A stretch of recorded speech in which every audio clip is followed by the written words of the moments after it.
बच्चों आज देखते हैं हम लोग लिस्ट इन HTML। ठीक है, HTML के अंदर आपको लिस्ट कैसे बनानी है। तो आपको पता है कि लिस्ट हमारे पास कई तरीके की बनती हैं। आपने कभी कभी देखा होगा कि इस तरीके से आपको लिस्टिंग दिखती होगी कि ऐसे पॉइंट वाइज कोई चीज रहता है, फिर पॉइंट वाइज, है ना, इस तरीके से पॉइंट वाइज। एक हमारा नंबर वाइज होता है 1 2 3, है ना, इस तरीके से लिख सकते हैं, या फिर ABCD करके, है ना। तो इस तरीके से हमारी लिस्टिंग होती है। तो HTML के अंदर आप डिफरेंट डिफरेंट तरीके की स्टाइलिंग यूज कर सकते हैं, लिस्ट बना सकते हैं। तो लिस्ट क्या है, यहाँ पे देख लिए, list are use to display information in an organized and systematic way. मतलब अगर आपके पास कोई टेक्स्ट है या कोई इंफॉर्मेशन है, आप उसको एक ऑर्गेनाइज्ड वे में, एक सिस्टमैटिक तरीके से लगाना चाहते हैं, तो आप इसके लिए क्या यूज करोगे, लिस्ट इन HTML यूज करोगे। ठीक, आप देखिए यहाँ पे list of the subject in a course,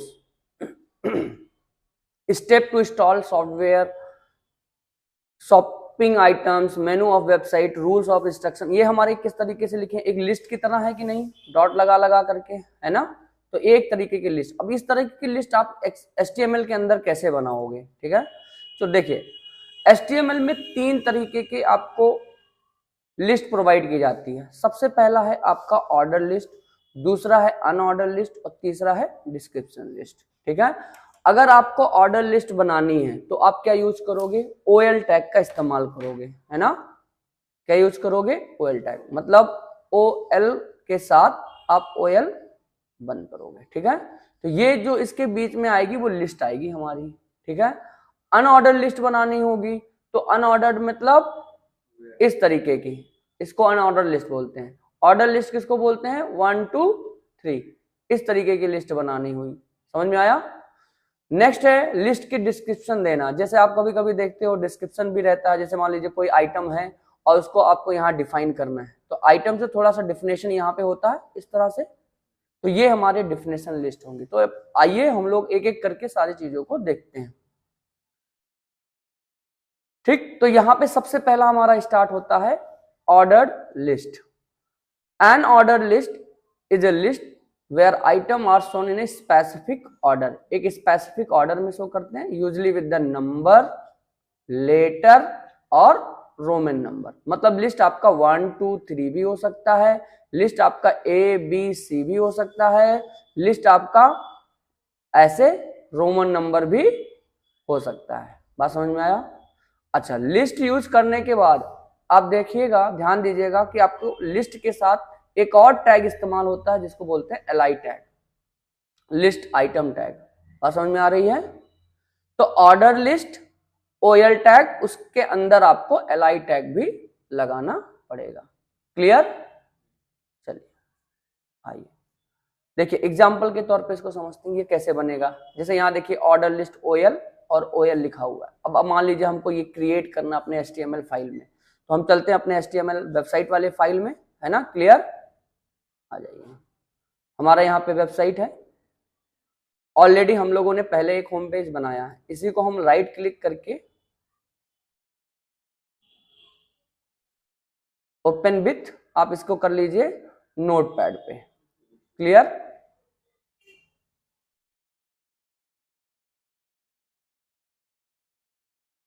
आप इसको देखेंगे तो आपको किस तरीके से दिख रहा है। अभी हमारा वेबसाइट इस तरीके से दिख रहा है।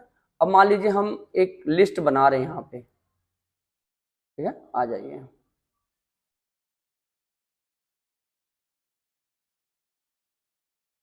ओवरराइट हो जाता है ना सारा चीज।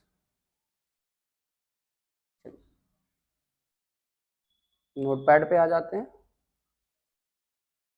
यहाँ पे बॉडी के अंदर ही हम लिस्ट बनाते हैं। तो आपको क्या डिफाइन करना है, OL, ठीक है। और OL के साथ ही आपको क्या लगना है, LI टैग भी रखना है। तो LI मैंने बंद भी कर दिया। जितनी आपको लिस्ट आइटम रखनी है उतना ही आप वहां पे LI टैग यूज करोगे। बात समझ में आया। अब ये OL हम बंद कर देते हैं, ऑर्डर लिस्ट यहाँ पे बंद हो गया। अब इसके अंदर अगर मैंने मान लीजिए एक बनाया, जैसे मान लीजिए एप्पल बनाया, ठीक है, तो अभी क्या डिस्प्ले होगा मेरा यहाँ पे, ये देखिए एक एप्पल आ गया, नीचे देख रहे हैं। ठीक, अगर इसमें और चेंजेस करेंगे, जैसे मान लीजिए एक और लिस्ट बना लीजिए, कॉपी करिए, इसको पेस्ट करिए, पेस्ट। अब मेरे पास 3 LI आइटम है, तो मैंने कहा यहाँ पे क्या आ जाएगा, बनाना आ गया। ठीक, यहाँ पे मैं और एक फ्रूट्स ले लेता हूँ, कीवी ले लेता हूँ। ठीक है, तो इस तरीके से आप इसको रिफ्रेश करिए तो आप देखेंगे आपके पास 3 ऑर्डर लिस्ट A1 2 3 करके आ गया। ठीक है, अच्छा बात करेंगे जो आपका रोमन नंबर में लिखना है ना, या आपको लेट अल्फाबेट्स में यूज करना है ABCD में, तो इसके लिए हम आगे चल के देखेंगे कि हम कुछ एट्रीब्यूट्स इस्तेमाल करेंगे। ठीक है, तो वो हम आगे चल के देखेंगे। इतना बात क्लियर हो गया आपको?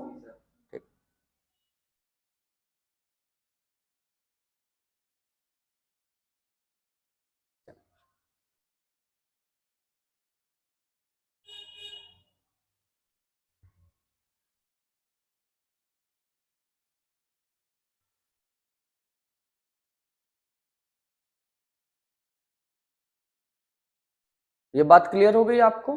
तो इस तरीके से आपने क्या कर लिया, लिस्ट डिफाइन कर लिया। क्लियर?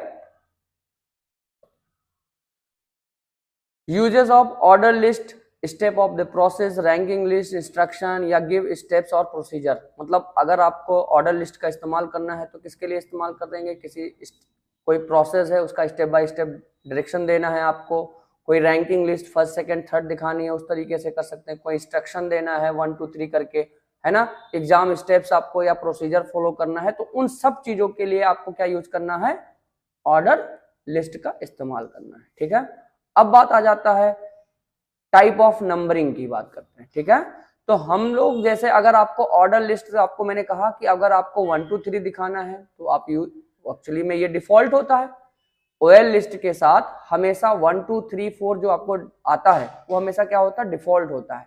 इसके लिए आपको कोई भी टाइप लिस्ट लिखने की जरूरत नहीं है, टाइप एट्रीब्यूट यूज करने की जरूरत नहीं है। तो जब भी आपको हमेशा स्टाइलिंग यूज करनी है तो we can change the style of numbering using the type attributes. तो आपको हमेशा टाइप एट्रीब्यूट्स इस्तेमाल करना। इससे प्रीवियस चैप्टर में हम लोगों ने देखा था कि हमने एट्रीब्यूट्स का कैसे इस्तेमाल किया था। तो आपको किसी भी टैग के साथ, जैसे OL है तो आपको यहाँ पे क्या यूज करना पड़ेगा, टाइप एट्रीब्यूट्स का नेम, और उसकी आपको वैल्यू यहाँ पे पुट करनी पड़ेगी कि किस तरीके से वो डिस्प्ले में आएगा। क्लियर? तो अब मान लीजिए आपको 1 दिखाना है तो 1 2 3 डिफॉल्ट होता है 1 2 3, है ना। नेक्स्ट अगर A कैपिटल लेटर में दिखाना है तो आपको टाइप में क्या डिफाइन करना है, A। अगर आपको स्मॉल में A दिखाना है, अल्फाबेट्स ऑर्डर में लिखना है तो स्मॉल में A। अगर आपको रोमन नंबर में दिखाना है तो आपको कैपिटल रोमन नंबर में दिखाना है तो I। ठीक है, अगर स्मॉल में दिखाना है तो I स्मॉल लेटर में। आइए चलें इसको हम देखते हैं एक एक करके। ठीक है, अपना नोटपैड खोल लीजिए। अब हमें क्या यहाँ पे डिफाइन करना है, केवल टाइप डिफाइन करना है। ठीक है, टाइप इज इक्वल टू, अब जो आप यहाँ पे लिखना है डबल कोट्स के अंदर लिखना है। जैसे मान लीजिए आपको कैपिटल में A दिखाना है तो कंट्रोल S करिए। अब इसको आप रन कराइए अपने प्रोजेक्ट को। चलिए प्रोजेक्ट हम यहाँ पे रन कराते हैं। आपका ये है, आप इसको क्रोम पे रन करा लीजिए, ओपन विथ क्रोम। देखिए आपका यहाँ पे देखिए क्या दिख रहा है, कैपिटल में ABC दिख रहा है, पहले इससे पहले 1 2 3 था। अगर आपको इसको स्मॉल दिखाना है बेटा तो आपको यहाँ पे क्या डिफाइन करना है, स्मॉल A लिख देना है। इसको कंट्रोल S करिए, फिर यहाँ पे आइए रिफ्रेश करिए, देखिए ABCD आ गया, है ना। चीजें समझ में आ रही है आपको, है ना। ये चीज समझना है कि कैसे हमारा आ रहा है। क्लियर? अगर आपको यहाँ पे रोमन नंबर में दिखाना है तो आपको क्या डिफाइन करना है, I। ठीक है, कंट्रोल S करिए, आप इसको रिफ्रेश करिए और आपको वो दिख जाएगा। ठीक, अगर आपको यहाँ पे स्मॉल में दिखाना है तो I यहाँ स्मॉल में रखिए, कंट्रोल S करिए और यहाँ पे रिफ्रेश करिए। तो इस तरीके से आपकी सारी लिस्टिंग दिखेगी। जब तक आप टाइप डिफाइन नहीं करोगे तब तक वो क्या दिखाई देगा, 1 2 3 बाय डिफॉल्ट दिखाई देगा। क्लियर?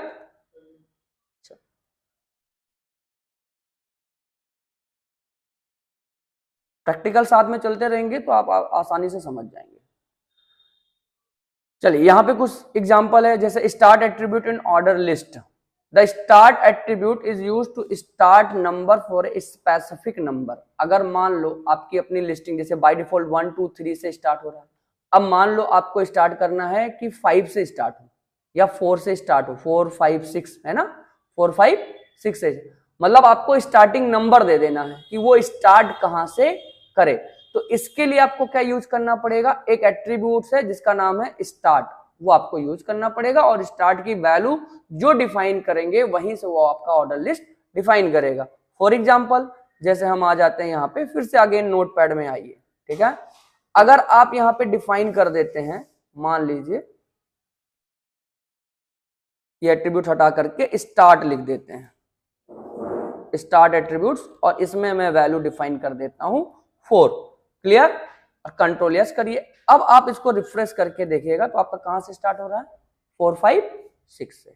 साथ में अगर टाइप भी डिफाइन कर देंगे बेटा ना, टाइप अगर इसके साथ आप टाइप एट्रीब्यूट्स भी यूज कर दीजिए, टाइप इज इक्वल टू जो भी आप देंगे, टाइप में क्या दे सकता हूं, जैसे 1 2 3 था, अभी मान लीजिए मैं रोमन नंबर से दे रहा हूं, है ना, तो रोमन नंबर से यहां पे आपको ये डिफाइन करना पड़ेगा 4 कैसे लिखा जाता है, आई वी के साथ, इस तरीके से लिखा जाता है। करिए देखिए क्या आता है, आ गया, अभी 1 2 3 आ रहा है, यानी कि ये आपका ले नहीं रहा है टाइप, ठीक है। चलिए इसको मैं 3 कर देता हूं, ठीक, टाइप आई है, 3 से स्टार्ट करें, कंट्रोल एस करता हूं, अगेन ट्राई करता हूं, नहीं आ रहा है, ठीक है, इंपैक्ट नहीं दिख रहा है इसका। तो इसका इंपैक्ट किस पे दिखेगा, केवल नंबर्स वाले पे, ठीक है, बात समझ में आया। यहां अगर आप नंबर डिफाइन करते हैं, जैसे मान लीजिए 1, तो यहां पे आपका डिफाइन होगा, मान लीजिए 4 से डिफाइन करें, कंट्रोल एस चेक करिए, देखिए यहां पे आएगा, केवल नंबर, ये टाइप लिखने की भी जरूरत आपको नहीं पड़ेगी। तो कुछ चीजें आपको ऐसे प्रैक्टिकल करके जजमेंट करना है कि किस चीज पे क्या ऐसे मेरे करने पे वो चीज आती है या नहीं। कोई कोई चीजें हम अपने से जब करते हैं तो मुझे और चीजें भी समझ में आने लगती है, क्लियर, आगे बढ़ते हैं, ठीक है। अब बात करते हैं नेक्स्ट, हमारा जो ऑप्शन सेकंड आता है, सेकंड टाइप हमारा कौन सा था, अनऑर्डर्ड लिस्ट की, ठीक है, जिसमें कोई ऑर्डर्ड नहीं होता है, बस सिंबल ही सिंबल्स होते हैं। तो unordered list is a list where item are shown with the symbols, वो बुलेट हो सकता है, सर्किल हो सकता है, स्क्वायर हो सकता है, बट नॉट नंबर्स, समझ में आया। अनऑर्डर्ड लिस्ट में नंबरिंग का कोई इस्तेमाल नहीं होता है, केवल सिंबल्स इस्तेमाल होते हैं, वो बुलेट के फॉर्म में हो सकते हैं, वो सर्किल के फॉर्म में हो सकते हैं, वो स्क्वायर के फॉर्म में हो सकते हैं, क्लियर, ठीक है। तो बात यहां पे समझ में आ गई कि अनऑर्डर्ड लिस्ट का काम क्या होता है, कि आपको सिंबल्स का इस्तेमाल करना है अपने लिस्टिंग के लिए, यहाँ पे नंबर्स इस्तेमाल नहीं होते हैं। तो वही है, जैसा आपने ऑर्डर लिस्ट में यूज किया वैसा ही आप अनऑर्डर लिस्ट में यूज करेंगे, और साथ ही में आपका एलआई टैग यहां भी अटैच रहेगा। बिना एलआई से आप डिफाइन नहीं कर पाओगे कि कौन सा चीज हमको डिस्प्ले कराना है, ठीक है। तो यहां पे एक एग्जांपल देखते हैं अनऑर्डर्ड लिस्ट की। तो फॉर एग्जांपल यहां पे आ जाते हैं हम अपने कोड वाले पार्ट्स में, ठीक है। अब मान लीजिए यहां पे मुझे यही सेम चीज बनानी है, ठीक है, यहां पे, और इसको यहां पे देना है यूएल टैग, ठीक है। अब हमें तो इसकी जरूरत नहीं पड़ेगी अभी यहां पे, खैर, है ना, क्योंकि स्टार्ट टैग यहां पे जरूरत नहीं है, स्टार्ट एट्रीब्यूट्स की जरूरत नहीं। कंट्रोल एस करिए, अब अपना देखिए यहां पे रिफ्रेश करके, ठीक है, यहां देखिए आपका बुलेट के फॉर्म में एप्पल बनाना इनकी भी आ रहा है, ठीक है, बात समझ में आया। तो इस तरीके से आपको अनऑर्डर लिस्ट बनाना है, ठीक। नेक्स्ट है, इसका इस्तेमाल कहाँ कहाँ होता है, मेनूज आइटम डिफाइन करने के लिए, किसी प्रोडक्ट का फीचर डिफाइन करने के लिए, सिंपल आइटम की लिस्टिंग करने के लिए, वेबसाइट नेविगेशन के लिए, तो इन तमाम चीजों के लिए हमारा अनऑर्डर लिस्ट का इस्तेमाल होता है, ठीक है। अब आ जाते हैं टाइप एट्रीब्यूट्स पे, ठीक है। तो अनऑर्डर लिस्ट में टाइप एट्रीब्यूट्स जो होता है, आप उसके टाइप को चेंज कर सकते हो, सिंबल स्टाइल को चेंज कर सकते हो। जैसे बाय डिफॉल्ट हमारा डिस्क तो होता है, बट आपको सर्किल लगाना है तो आप क्या लिखोगे, टाइप सर्किल। आपको स्क्वायर बनाना है तो आप क्या लिखोगे, टाइप स्क्वायर। तो जो बनाना है वो सारे एट्रीब्यूट्स का इस्तेमाल आप कर सकते हो, टाइप एट्रीब्यूट्स के उसकी वैल्यू के साथ खेल सकते हैं। चलिए यहाँ पे देखते हैं, कोट्स में आइए। अब मान लीजिए हमको यहाँ पे टाइप इज इक्वल टू क्या देना है आपको, स्क्वायर, ठीक है। तो ये स्क्वायर आप लिखिएगा। अब अपना यहाँ पे ब्राउजर खोलिए, यहाँ पे देखिए आपको स्क्वायर मिल जाएगा। आपको डिस्क बनाना है या सर्किल बनाना है तो आप यहाँ पे क्या लिखोगे, सर्किल, ठीक है। कंट्रोल एस करिए, यहाँ पे रिफ्रेश करिए तो देखिए आपको इस तरीके से सर्किल मिल जाएगी, ठीक है। जितना आप एक्सप्लोर करेंगे उतना आप सीखेंगे, ठीक है। बात समझ में आ गया। अब नेक्स्ट आ जाता है हमारा डिस्क्रिप्शन लिस्ट बनाना, ठीक है। डिस्क्रिप्शन लिस्ट मतलब डिफाइन करना है कि कोई चीज क्या है। जैसे किसी चीज का डिफिनेशन देते हो ना कि ये मेरा इंट्रोडक्शन है, उसका डिफिनेशन ये है, इंट्रोडक्शन पार्ट ये है, ठीक है। या HTML, व्हाट इज HTML है, तो HTML क्या है उसका डिफिनेशन देते हो। तो उसके लिए हमको 3 टैग का इस्तेमाल करना है यहाँ पे। A description list is used to show terms and their description, यानी कि उसके टर्म्स शो करेंगे और उसके डिस्क्रिप्शन शो करेंगे। तो क्या यूज करेंगे, आप यूज करेंगे डिस्क्रिप्शन लिस्ट, मतलब DL टैग का इस्तेमाल करेंगे, ठीक है। और जो कुछ होगा वो DL टैग के अंदर होगा, DL, ठीक है। अब इसके अंदर क्या होगा, एक DT होगा और एक आपका यानी कि डिस्क्रिप्शन आइटम होगा और डिस्क्रिप्शन डेटा होगा। DD का मतलब डिस्क्रिप्शन डेटा और DT का मतलब डिस्क्रिप्शन टर्म। जब भी यहां पे देखिए जिस चीज के बारे में आपको डिफाइन करना है उसको आप DT के अंदर लिखोगे। जो चीज डिफाइन करना है मतलब क्या डिफिनेशन है वो आप लिखोगे, ठीक है। तो फॉर एग्जांपल यहाँ पे देखिए आपके पास लिखा हुआ है, ठीक है। जैसे यहाँ पे DL टैग है, DT है और यहाँ पे DD है। और DD के अंदर आपको डिफाइन किया गया है क्या, this is the HTML is used to create web page. अगर मान लीजिए हमको अपने वेबसाइट पे कोई डिफिनेशन बनानी है तो आइए हम इसको यहाँ पे दिखा दें, ठीक। चलिए इसी बॉडी टैग के अंदर हमने क्या लिया, DL टैग लिया, ठीक है। और DL टैग को हमने क्या कर दिया, क्लोज कर दिया। क्लोजिंग टैग भी ले लेंगे एक साथ, थोड़ा सा ये प्रैक्टिस में आ जाएगा तो आपको दिक्कत नहीं करेगा, ठीक। अब क्या यूज करना है, DL टैग के अंदर क्या क्या होना चाहिए। सबसे पहला आपका क्या होगा, डिफिनेशन टर्म होगा, है ना, DT। अब DT मैंने किसके अंदर, HTML के बारे में, ठीक है। HTML और यहाँ पे DT मैंने बंद कर दिया, ठीक। बंद करने के लिए क्या यूज करेंगे, /, ठीक।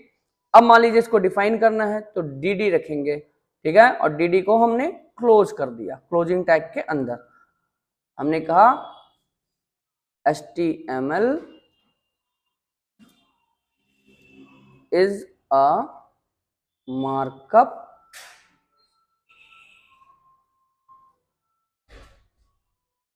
लैंग्वेज, ठीक है। कंट्रोल एस कर दिया, सेव करके यहाँ पे आइए, रिफ्रेश करिए।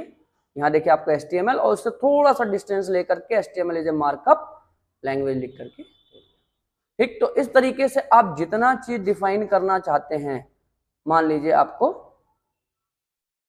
CSS डिफाइन करना, बस यहाँ पे पेस्ट करिए और यहाँ पे क्या लिख दीजिए, CSS, ठीक है, CSS, ठीक है। ये हमारा कैस्केडिंग स्टाइल शीट होता है, तो CSS हमारा कैस्केडिंग स्टाइल शीट हो जाएगा, ठीक है। बात समझ में आया। कुछ भी जो आपको लगे यहाँ पे वो आप डिफाइन कर दीजिए, ठीक है।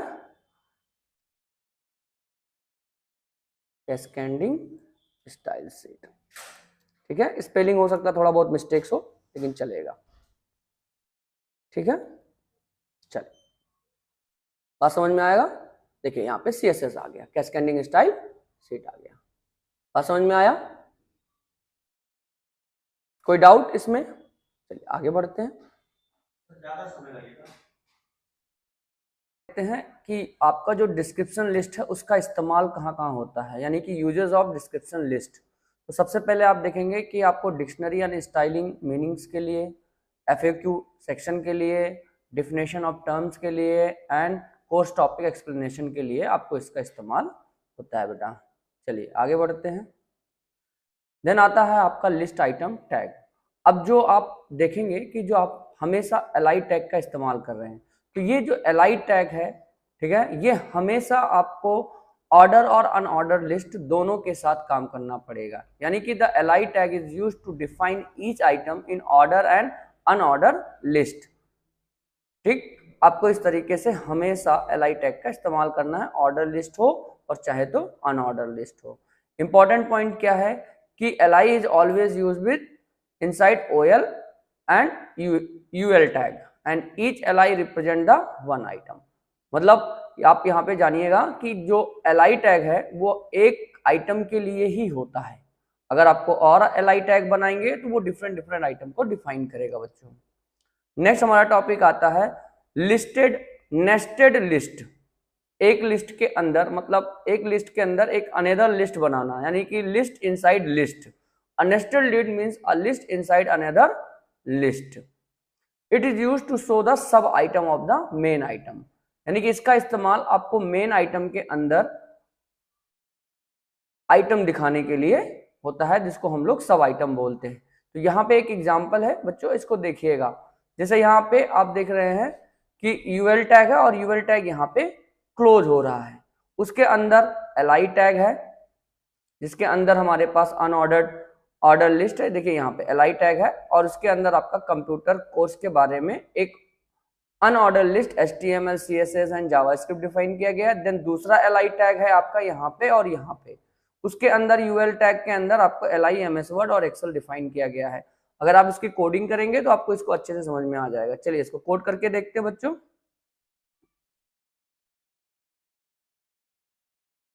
चलिए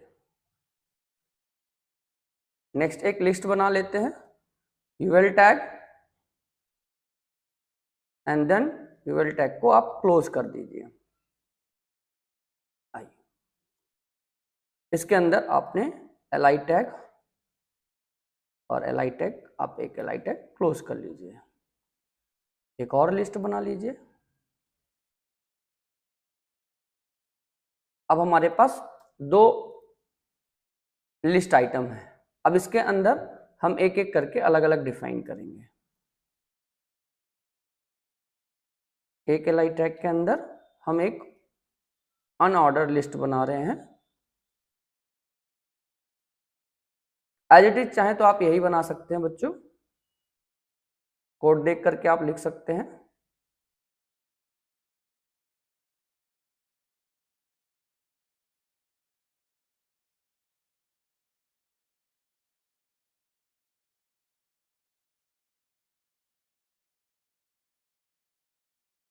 कॉपी पेस्ट कर लीजिए आप। चलिए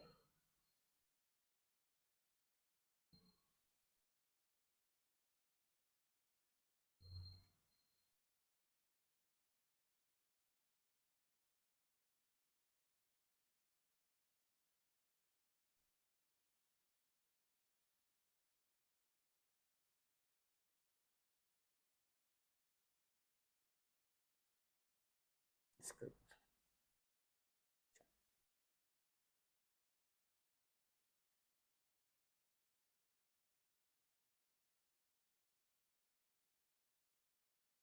ये आपका ऑर्डर लिस्ट बंद हो गया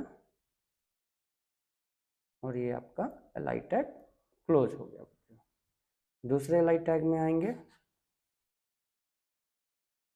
यहाँ पे आप लिखिए ऑफिस कोर्सेस, देन आपने एक अनऑर्डर लिस्ट बना लिया। आप चाहें तो अनऑर्डर या ऑर्डर दोनों में से कोई भी बना सकते हैं।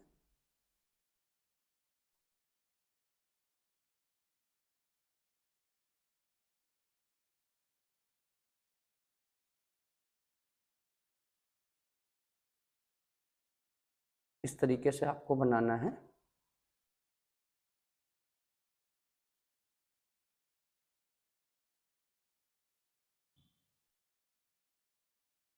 MS Word and Excel. Control S करिए बच्चों। अब आइए आप अपना कोड रिफ्रेश करिए। यहाँ पे आप देखेंगे तो आपके पास इस तरीके से एक आपके पास लिस्ट बन के तैयार हो गई। ठीक है, आई होप आपको समझ में आ रहा होगा बच्चों। ठीक, चलिए आगे देखते हैं।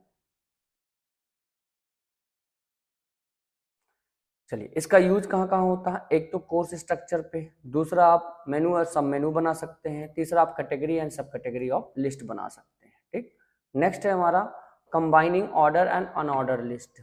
ठीक, आपको ऑर्डर और अनऑर्डर लिस्ट को कंबाइन करना सीखना है। तो आपको जैसा आपने पहला वाला एग्जांपल किया है, तो आप उसमें से कुछ को चाहे तो ऑर्डर लिस्ट बना सकते हैं, अनऑर्डर लिस्ट बना सकते हैं, और कुछ को ऑर्डर लिस्ट बना सकते हैं। इस तरीके से बना, जैसे मान लीजिए ये आपका बाहर वाला स्ट्रक्चर है तो ये आपका ऑर्डर है, और ये जो आपका अंदर वाला है ये आपका अनऑर्डर लिस्ट है।